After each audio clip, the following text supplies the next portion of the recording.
Hello students, पिछले video में हमने गोलीय संधारित्र के बारे में पढ़ा था। ठीक है, तो गोलीय संधारित्र में हमारे पास जो रिलेशन आया था वो कितना आया था, C बराबर 4 pi epsilon not R1 minus R2 upon R1 R2। ठीक है ना। अब देखो इसमें स्थिति है, कौन कौन सी स्थिति है, देखो दो स्थिति है। यदि इन गोलीय चालकों के मध्य A चालक और B चालक के मध्य एप्सिलॉन R वाला पैराविद्युत पदार्थ भरा हो तो, ठीक है। तो स्थिति क्या है, स्थिति एक बार लिख लेते हैं। पहली स्थिति,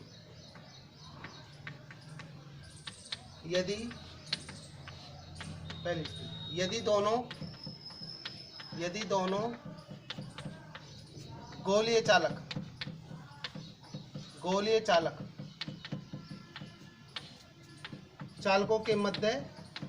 चालकों के मध्य एप्सिलॉन R पैरावैद्युतांक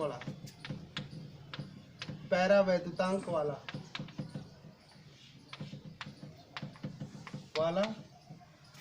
पदार्थ भर दिया जाए तो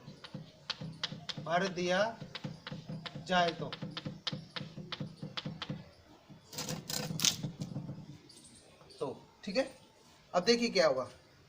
अब हमारे पास क्या होगा, माध्यम हो जाएगा CM माध्यम, क्योंकि अगर एप्सिलॉन R वाला पदार्थ भर दिया जाए तो बराबर कितना हो जाएगा, 4 पाई एप्सिलॉन कितना हो जाएगा यहाँ पे, R1 minus R2 upon R1 R2।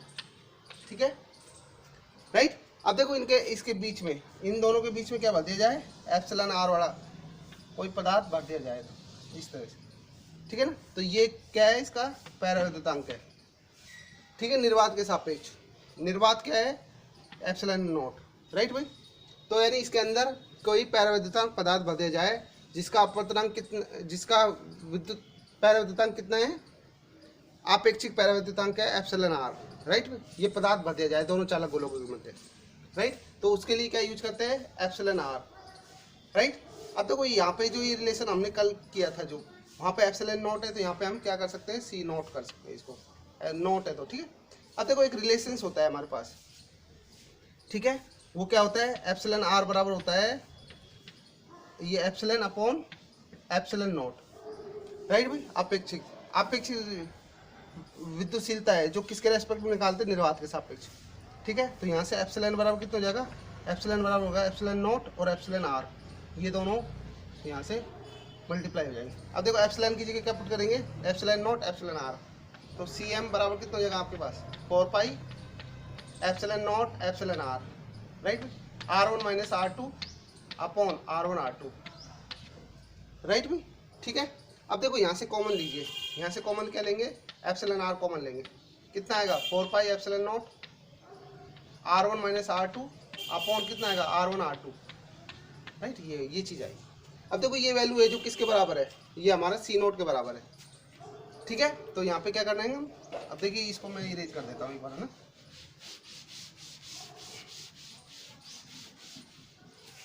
ठीक है, तो देखो ये यहाँ पे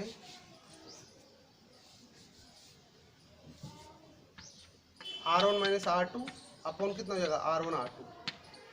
ठीक है, तो यहाँ से हमने क्या कॉमन लिया है, एप्सिलॉन R कॉमन लिया है, एप्सिलॉन R कॉमन ले लिया, 4 pi epsilon not R1 minus R2 upon कितना हो जाएगा, R1 R2, राइट भाई। कितना हो जाएगा यहाँ से, एप्सिलॉन R यहाँ पे C नोट हो जाएगा, क्योंकि ये वैल्यू हमने जो कल कैलकुलेट करी थी वो किस में कैलकुलेट करी थी, निर्वात की कंडीशन, तो ये रिलेशन आएगा, राइट भाई। तो ये पहली स्थिति थी। सेकंड कंडीशन है स्थिति सेकंड स्थिति है, यदि R1 कितना हो, अनंत हो जाए तथा R2 बराबर कैपिटल R हो जाए। ठीक है ना। अब देखो R1 कौन सा था हमारे पास, ये हमारे पास क्या था, B गोला था। ठीक है, उसकी त्रिज्या कितनी थी, R2 थी, और जो दूसरा गोला था ये देखिए उसकी त्रिज्या R1 है, ये एक गोला था।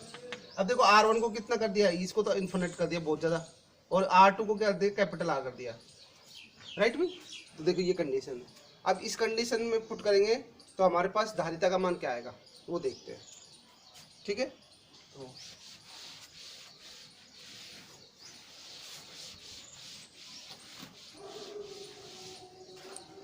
तो सी बराबर कितना है हमारे पास 4 पाई एप्सिलॉन नॉट, यहाँ हो जाएगा R1 minus R2 upon R1 R2, right. तो देखिए यहाँ से पुट करो 4 पाई एप्सिलॉन नॉट, इसको मैं नीचे लेकर आ रहा हूँ, कितना हो जाएगा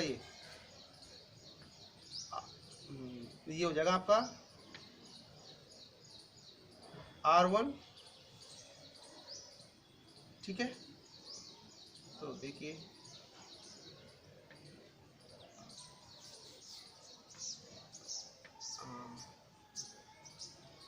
तो इसको इस तरह से R1 माइनस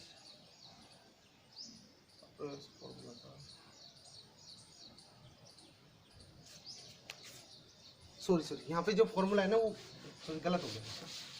देखिए दोबारा देखिए एक बार, सी बराबर सी 4 पाई एप्सिलॉन नॉट कितना होगा R1 R2 था भैया, माइनस नहीं था, माइनस नीचे था, R1 R2, ठीक है, ये रिलेशन था। अब देखिए सुनो 4 पाई एप्सिलॉन नॉट ये कितना जगह आपके पास बटे R1 माइनस R2 अपॉन कितना जगह R1 R2, इसको हम ऐसे लिख सकते हैं, ठीक है। देखिए ये ऊपर लेके जाएंगे तो अपने पास ये मल्टीप्लाई हो जाएगा और ये नीचे है ये अपने पास, राइट।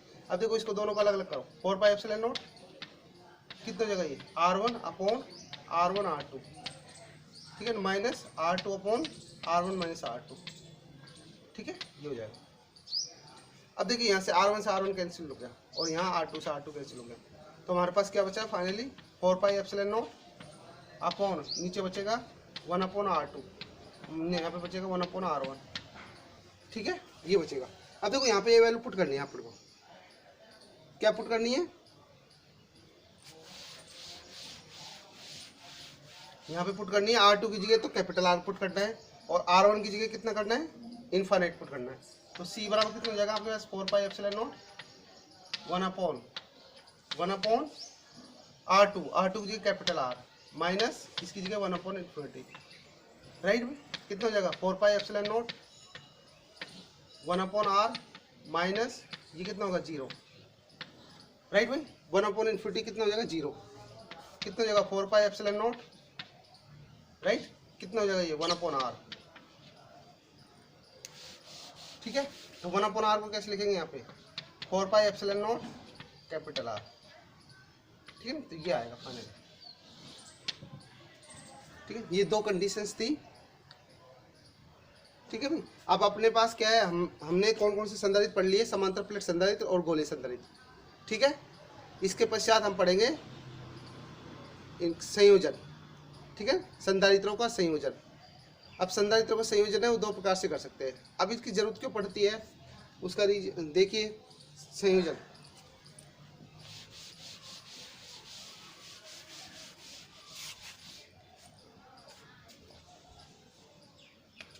संधारित्रों का संयोजन,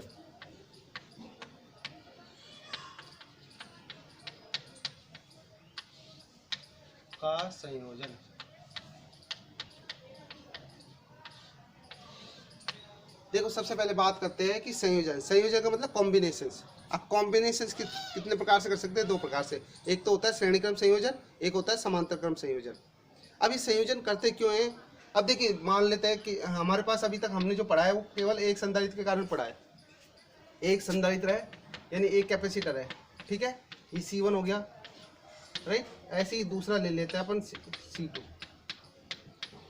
ठीक है ना, ये C2 हो गया। अब ऐसे ही मान लो तीसरा है plus plus plus minus minus minus, ठीक है ना, ये C3 हो गया। अब देखो मुझे धारिता का मान बहुत ज़्यादा बढ़ाना है। अब देखो एक संधारित्र से तो क्या होगा, धारिता का मान बढ़ेगा नहीं, ठीक है। तो क्या करेंगे अपन, दो या दो से अधिक कैपेसिटर या संधारित्र को यूज करेंगे, तो जिससे क्या है हम धारिता का मान को बढ़ा सकते हैं। अब धारिता के मान को बढ़ाने के लिए क्या करते हैं कि धारिता के मान को बढ़ाने के लिए उनको समांतर क्रम में जोड़ना पड़ेगा। उनको किस में जोड़ना पड़ेगा, समांतर क्रम में, इस तरह से जोड़ना पड़ेगा।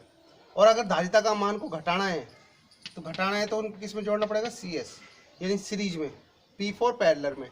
पैरेलल को बोलते हैं समांतर क्रम और सीरीज को बोलते हैं श्रेणी क्रम, राइट। तो उनको किस में करना पड़ेगा, उनका व्युत्क्रम करना पड़ेगा इस तरह से, ठीक है, इस तरह से अपने पास क्या है, तो इसलिए संधारित्रों का संयोजन करते हैं। तो यदि हमें धारिता का मान बढ़ाना होता है तो एक संधारित्र से तो बढ़ेगा नहीं, तो हमें क्या है, बहुत सारे संधारित्र यूज करने पड़ेंगे, एक से अधिक, 2 3 4 5 6, जितने धारिता का मान ज़्यादा बढ़ाना होगा उतने संधारित्र यूज करने पड़ेंगे, इसलिए उनका कॉम्बिनेशन यूज करेंगे।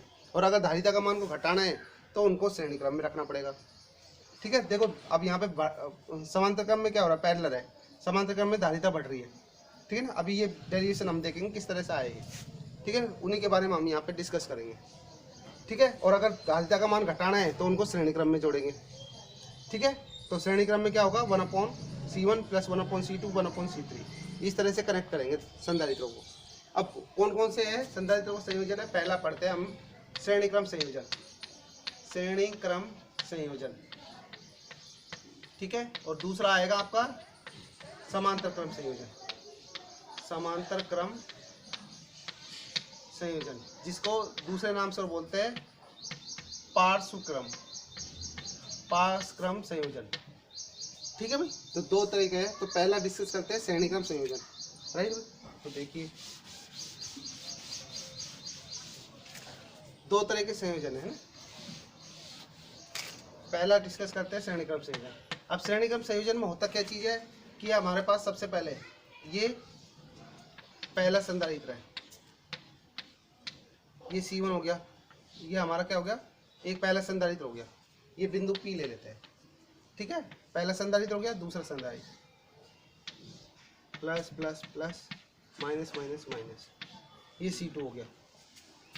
इस तरह से ये प्लस प्लस प्लस, ये माइनस माइनस, C3। ठीक है भाई, तो ये एक संधारित्र हो गया यहाँ से यहाँ तक का, यहाँ से यहाँ तक का दूसरा संधारित्र हो गया, यहाँ से यहाँ तक का तीसरा संधारित्र हो गया। अब देखिए श्रेणी क्रम संयोजन परिभाषा क्या होते हैं। यदि किसी संधारित्र की यदि पहले संधारित्र की दूसरी चालक प्लेट को, पहले संधारित्र की, क्योंकि पहला संधारित्र है, पहले संधारित्र की दूसरी प्लेट को दूसरे संधारित्र की प्रथम प्लेट से, ठीक है ना, इसी प्रकार दूसरे संधारित्र की दूसरी चालक प्लेट को तीसरे संधारित्र की पहली चालक प्लेट से जोड़ा जाए तो इस प्रकार बनने वाली व्यवस्था को, इस प्रकार के बनने वाले संयोजन को श्रेणी क्रम संयोजन कहेंगे। ठीक है, दोबारा समझिए, यदि किसी संयोजन में पहले संधारित्र की दूसरी चालक प्लेट को दूसरे संधारित्र की प्रथम प्लेट से और दूसरे संधारित्र की दूसरी प्लेट को तीसरे संधारित्र की प्रथम प्लेट से, राइट, इस प्रकार से जोड़ा जाए तो इस बनने वाला संयोजन क्या कहलाता है, श्रेणी क्रम संयोजन कहलाता है। अब श्रेणी क्रम संयोजन में मुख्य रूप से क्या है, 2-3 कंडीशंस है। वो देखिए कि इन सभी संधारित्रों में, श्रेणी क्रम में जुड़े जितने भी संधारित्र होते हैं, इन पर आवेश का परिमाण समान होना चाहिए। क्या होना चाहिए, सभी पर आवेश का परिमाण समान होना चाहिए। ये नहीं कि भाई आवेश का मान अलग अलग हो। ठीक है भाई, तो इस पर जितना आवेश है उतने ही आवेश इस पर होने चाहिए। मान ली कैसे, +Q इस पर है, -Q ये है, +Q इस पर है होना चाहिए, -Q ये इस पर होना चाहिए, +Q -Q।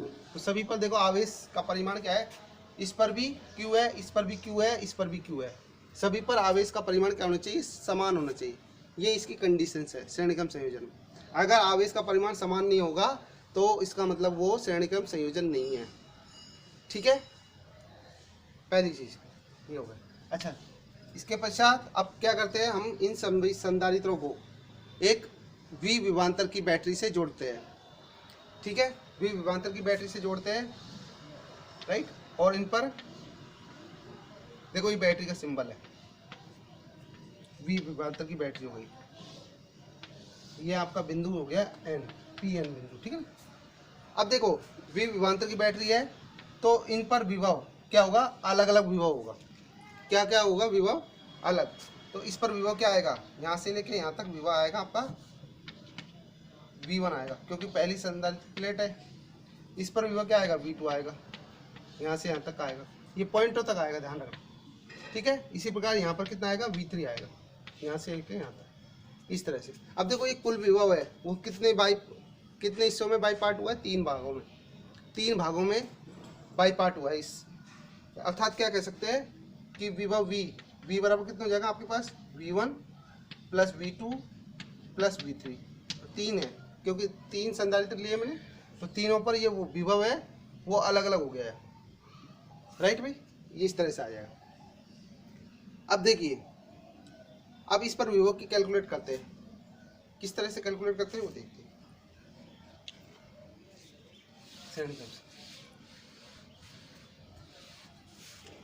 ठीक है, तो पहले संधारित्र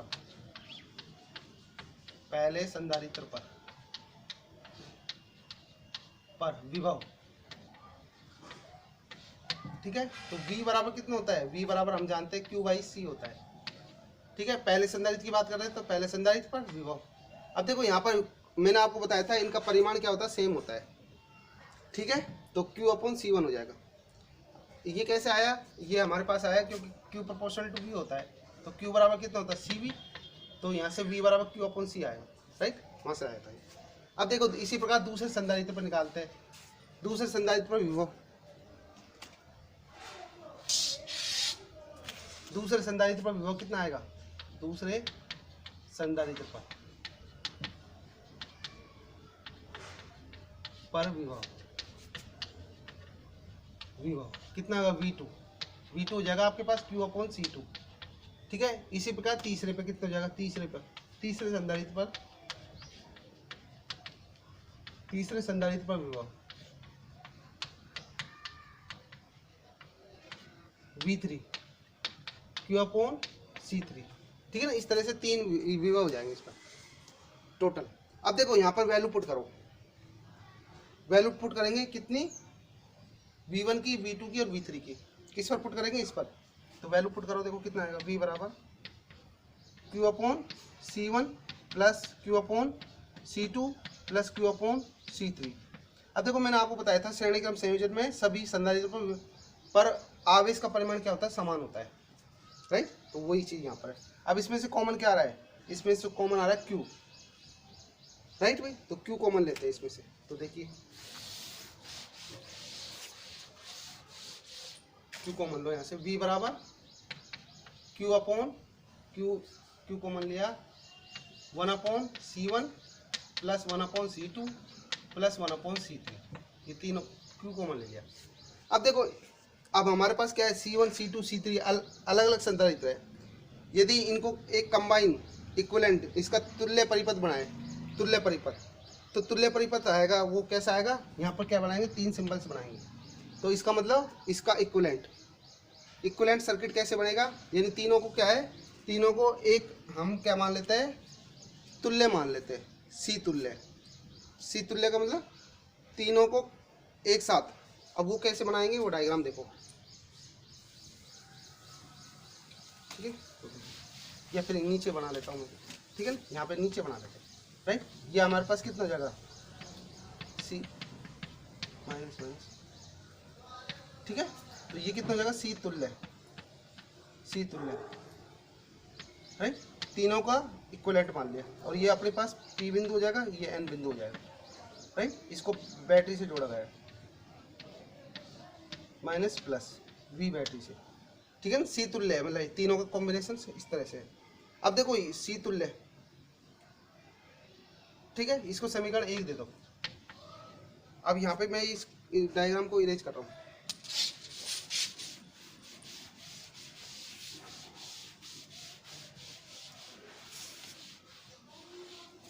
तो सी तुल्य से इस सर्किट से बनाओ इसको, इस सर्किट से कितना हो जाएगा, सी तुल्य,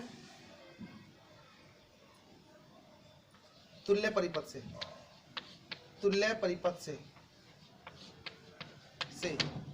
कितना हो जाएगा, v बराबर हो जाएगा q बाई, इस पर भी आवेश वही रहेगा q, मैंने आपको बताया था श्रेणी क्रम संयोजन है, तो उस पर भी क्या हो जाएगा, सेम भी रहेगा। तो c q अपॉन यहाँ पे आ जाएगा आपके पास सी तुल्य, ठीक है, सी तुल्य, राइट। अब देखो v का मान समीकरण 2 से v का मान समीकरण 1 में रखने पर, समीकरण 1 में, ठीक है। तो क्या हो जाएगा, q अपॉन c सी तुल्य, सी तुल्य, तो Q यहाँ पर जाएगा 1/C1, 1/C2, 1/C3। ठीक है, तो Q से Q कैंसिल हो गया, तो यानी 1/C तुल्य हो जाएगा, सी तुल्य बराबर कितना होगा 1/C1, 1/C2, 1/C3। ठीक है ना, ये सी तुल्य आ जाएगा। अब देखो हमने कौन सा पढ़ा है यहाँ पे, श्रेणी क्रम, श्रेणी क्रम। ठीक है ना, तो श्रेणी क्रम की जगह क्या जाएगा यहाँ पे, सीरीज, सीरीज। ठीक है, तो सीरीज में CS से लिखते हैं इसको, CS, CS बराबर कितना हो जाएगा 1/C1, 1/C2, 1/C3, इस तरह से। तो श्रेणी क्रम संयोजन में क्या हो जाएगा, इसमें शब्दों में कैसे लिखेंगे, श्रेणी क्रम संयोजन में, श्रेणी क्रम संयोजन में जो श्रेणी क्रम संयोजन की का जो तुल्य है उसका व्युत्क्रम, व्युत्क्रम क्या होगा, अलग अलग, अलग अलग संधारित्र के व्युत्क्रम के योग के समान होता है।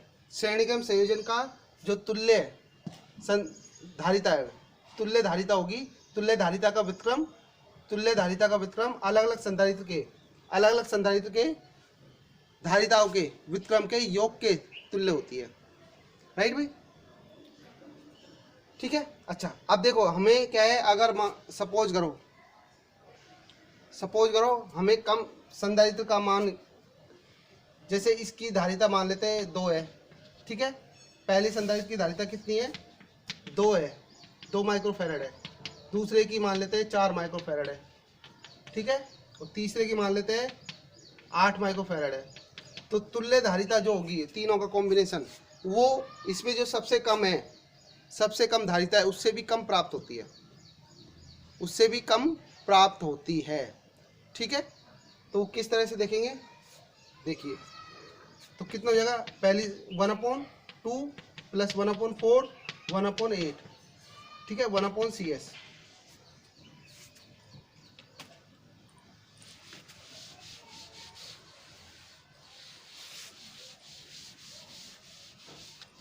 देखिए 1/CS कितना हो जाएगा, एलसीएम इसका 8 आएगा, तो कितना होगा 2 चौक, ठीक है, 4 दूनी 8, 8 कम 8 कितना हो जाएगा, ये 6 और 1 7, 7/8। राइट, तो 1/CS, तो कितना हो जाएगा यहाँ से CS की वैल्यू आएगी 8/7।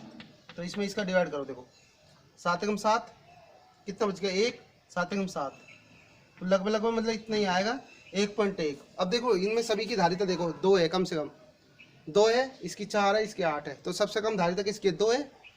तो अब 2 धारिता है, तो उससे भी अब श्रेणी क्रम संयोजन जो तुल्य धारिता होगी वो सबसे कम धारिता है, तो उससे भी कम धारिता प्राप्त होगी तुल्य की। ठीक है ना, सेकंड पॉइंट है ये। ठीक है, पहला पॉइंट कौन सा था कि श्रेणी क्रम संयोजन की जो तुल्य धारिता का व्युत्क्रम होगा, तुल्य धारिता का व्युत्क्रम अलग अलग संधारित्र के धारिताओं के व्युत्क्रम के योग के तुल्य होती है। और दूसरी क्या होगी, यदि किसी संधारित्र में श्रेणी क्रम में जुड़े हो, ठीक है, तो उसकी जो तुल्य धारिता का मान होगा, तुल्य धारिता, ठीक है, वो क्या होगा, सबसे कम धारिता वाले संधारित्र से भी कम प्राप्त होगी। ठीक है, सेकंड पॉइंट ये है। अब देखो 2 संधारित्र की बात करें, केवल 2 संधारित्र के लिए, केवल 2 संधारित्र के लिए, केवल 2 संधारित्र के लिए कितना हो जाएगा 1/CS बराबर 1/C1, 1/C2। ठीक है, कितना हो जाएगा यहाँ से C1 C2 दोनों का एलसीएम लेंगे, कितना होगा यहाँ C2 प्लस C1 और यहाँ पे CS निकालना है, तो CS निकालना है तो C1 C2 upon C1 plus C2। हमेशा ये फॉर्मूला यूज ही करें। तो यानी दोनों को गुणा कर दो और दोनों का भाग दे दो, दोनों को गुणा करके और दोनों को जोड़ने के पश्चात दोनों का भाग दे दो आपस में, तो वो क्या आ जाएगी डायरेक्टली। जैसे मान लेते सपोज करो कि एक संधारित्र की धारिता मान लेते हैं 5 माइक्रोफैरड है। ठीक है, 5 माइक्रोफैरड है और दूसरे की 8 माइक्रोफैरड है।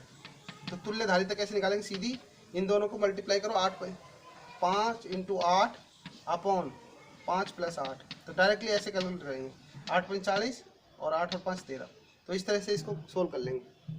ये है ठीक है। अब देखो इसमें कुछ महत्वपूर्ण बिंदु है, वो देखते हैं।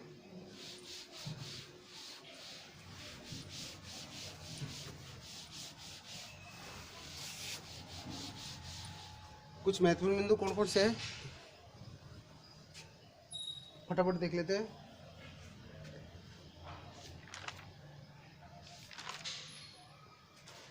महत्वपूर्ण बिंदु,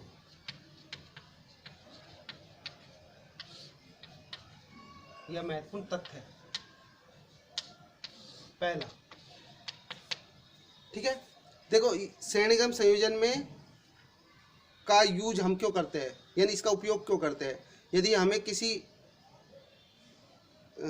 कोई भी संधारित्र उच्च विभव से कनेक्ट हो तो उसको कम धारिता में लेके आना है, यानी संयोजन, श्रेणीक्रम संयोजन तभी यूज करते हैं जब हमें धारिताओं को, जो तुल्य धारिता होगी वो क्या हो, कम से कम हो, राइट। जैसे मैंने एक एग्जांपल लिया था, आपको याद हो तो, कि एक C1 बराबर 2 माइक्रोफेरेड लिया था, एक C2 बराबर कितना लिया था, 4 माइक्रोफेरेड लिया था, और एक लिया था C3 बराबर 8 माइक्रोफेरेड। तो तुल्य धारिता कितनी आई थी CS की, 1.1 आई थी, ठीक है ना, माइक्रोफेरेड आई थी। तुल्य धारिता ये आई थी, अभी मैंने आपको एक एग्जाम्पल से लिया था। अब देखो तो धारिता क्या है, अलग अलग है इनकी, और मुझे तुल्य धारिता, अब देखो तुल्य धारिता का मान क्या है, कम आया, 1.1 ही आया, ठीक है। तो ये क्या है, मुझे अगर धारिता का मान हमें कम करना हो तो कौन सा यूज करेंगे, हम श्रेणीक्रम संयोजन यूज करेंगे, राइट भाई, ठीक है। तो श्रेणीक्रम संयोजन तभी काम आता है तब जब हमें तुल्य धारिता का मान क्या हो, करना हो, कम करना हो, ठीक है। क्यों, अब कम क्यों हुआ है वो देखो इसकी वजह से आया, क्योंकि वो उसका व्युत्क्रम हो रहा है, व्युत्क्रम 1/C1 प्लस 1 इस तरह से, राइट। अब देखिए अगला, देखिए इसमें एक n वाला केस हो रहा है, ध्यान रखना, इस तरह से प्लस प्लस, अगर मान लो n संधारित्र हो तो 1/CN, ठीक है, वो मैंने आपको उसमें बताया। अब देखिए नेक्स्ट है सेकंड पॉइंट, श्रेणीक्रम संयोजन में आवेश का परिमाण हमेशा सदैव समान रहता है। आवेश का परिमाण क्या होता है, प्लस Q बराबर माइनस Q, ये दूसरा पॉइंट है बेटा, ठीक है, दूसरा पॉइंट है ये। आवेश का परिमाण क्या होता है, समान होता है, चाहे धारिता का मान कुछ भी हो, चाहे धारिता का मान कुछ भी हो, आवेश का परिमाण समान ही रहता है। तो कितना हो जाएगा यहाँ पर, अगर इनका Q1 रेशो Q2 और Q3 अगर अनुपात ले, ठीक है, तो 1:1:1 ही आएगा इस तरह से, ठीक है। तो आवेश का परिमाण समान रहता है चाहे धारिता कुछ भी हो। अगर आवेश समान नहीं होगा तो इसका मतलब वो श्रेणीक्रम संयोजन नहीं है, ठीक है। तीसरा बिंदु, अब देखिए तीसरा बिंदु है आपका कि यदि संधारित्र, यदि श्रेणीक्रम संयोजन में समान धारिता वाले संधारित्र जुड़े हो तो, ठीक है ना। इसका मतलब क्या है, जैसे मान लो ये है, ये पहला संधारित्र, इसकी धारिता C है, इस दूसरे संधारित्र उसकी भी धारिता C है, तीसरे संधारित्र उसकी भी धारिता C है, ठीक है ना। इस प्रकार यहाँ से आपके n धारित्र कनेक्ट हो, यहाँ पे जितने भी धारिता है वो कनेक्ट हो इस तरह से श्रेणीक्रम संयोजन में। अर्थात क्या है, C1 C2 C3 up to कितना हो जाएगा CN, उन सभी का मान क्या है, सेम है, सभी संधारित्र है। देखो C1 का मान भी C है, C2 का मान भी C है, C3 का मान भी C है, और C4 का मान भी C है। तो सभी समान संधारित्र यदि श्रेणीक्रम संयोजन में जुड़े हो, और कितने संधारित्र जुड़े हो, n संधारित्र जुड़े हो, n1, ये n वां संधारित्र है, n वां संधारित्र, ठीक है ना। n वां का मतलब ये आपको 50वां भी हो सकता है, 60वां 70वां 80वां, कोई सा भी हो सकता है। तो सभी की धारिता क्या है, समान है, ठीक है। जैसे मान लो, जैसे इसकी धारिता 4 माइक्रोफैराड है तो इसकी भी 4, इसकी भी 4, इसकी भी 4, तो सभी की धारिता क्या है, समान है। तो अब धारिता समान है तो उसके केस में देखिए सेकंड पॉइंट, ये थर्ड पॉइंट है आपका, थर्ड पॉइंट। अब देखो कितना होगा, 1/CS होता है भाई अपना, 1/C1 1/C2 1/C3 up to कितना होगा, 1/CN, ठीक है।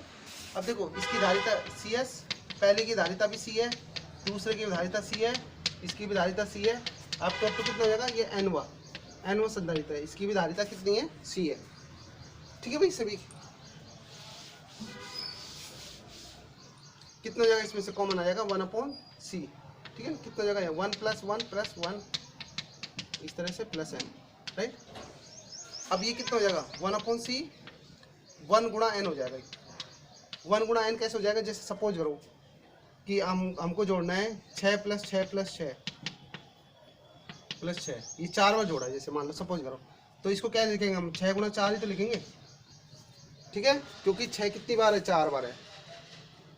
1 2 3 4, 6 कितनी बार, 4 बार। तो वही चीज़ है, 1 कितनी बार है, n बार। कितना हो जाएगा यहाँ से n/c हो जाएगा, 1/cs हो जाएगा। तो cs की वैल्यू कितनी आएगी, c/n आएगी, ठीक है ना, हो जाएगा। तो ये क्या आ जाएगी, श्रेणी क्रम की तुल्यधारिता यदि सभी संधारित्रों का मान क्या हो, समान हो तो, ठीक है भाई, c/n हो जाएगी। चौथा केस,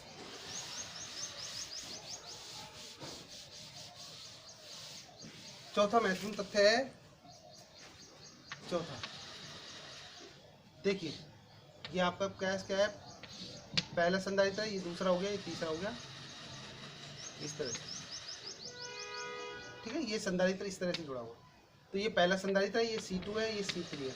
इनके बीच में क्या है, पैराविद्युत पदार्थ भरा हुआ है, इस तरह से, ठीक है, इस तरह से पैराविद्युत पदार्थ भरा हुआ है, ठीक है, इस तरह से पैराविद्युत पदार्थ भरा है। तो इसके कितने εr1 है, इसकी εr2 है, इसकी εr3 है, राइट। इस तरह से ये इनकी आपेक्षिक विद्युतशीलता है, 3 संधारित्र। तो इनको श्रेणी क्रम में संयोजन में जोड़ेंगे तो किस तरह से आएगा, ये इस तरह से, पहला, ये दूसरा, ये तीसरा, ठीक है। तो इसके बीच में ये आ जाएगा, मैंने आपको बताया था,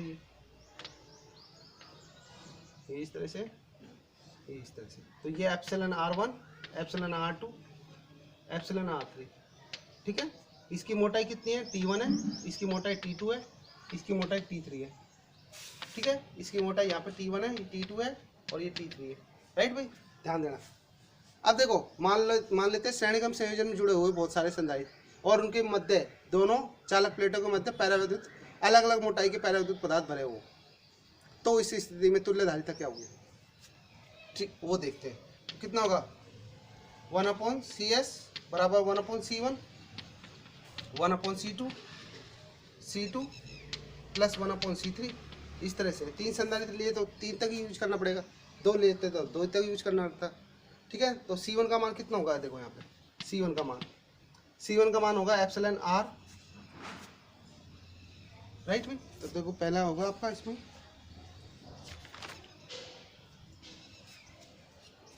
देखो हमारे पास जो फॉर्मूला होता है वो कितना होता है, C बराबर εr ε0 A/d होता है, देखो ये होता है, राइट भाई, ठीक है। तो यहाँ से कितना हो जाएगा, C1 εr ε0 A1, और इनका ध्यान देना, सभी का क्षेत्रफल A की है, समान ही है, इसका क्षेत्रफल भी A है, इसका भी A है, इसका भी A है, A/T1 हो जाएगा डिस्टेंस, ठीक है। क्योंकि मैंने εr लिया है, εr लिया है, तो इस कारण क्या आ जाएगा, यहाँ पर आपका T1 आएगा। ऐसे C2 के लिए कितने आएंगे, εr2 ε0 A/T2 आएगा, ठीक है। C3 का मान आएगा εr3 ε0 A/T3। तो ये तीनों मान आया हमारे पास, ये तीनों मान कहाँ पुट करेंगे, इसमें पुट करेंगे। कितना आया देखो, 1/c1 1 इसकी वैल्यू आएगी εr1 ε0 A/, ये T1 आएगा, प्लस ये कितना आएगा 1/εr2 ε0 A/T2, ठीक है, प्लस कितना आएगा 1/εr3 ε0 A/T3, ठीक है भाई, ये वैल्यू आएगी। अब देखो इसको और आगे सोल्व करते हैं।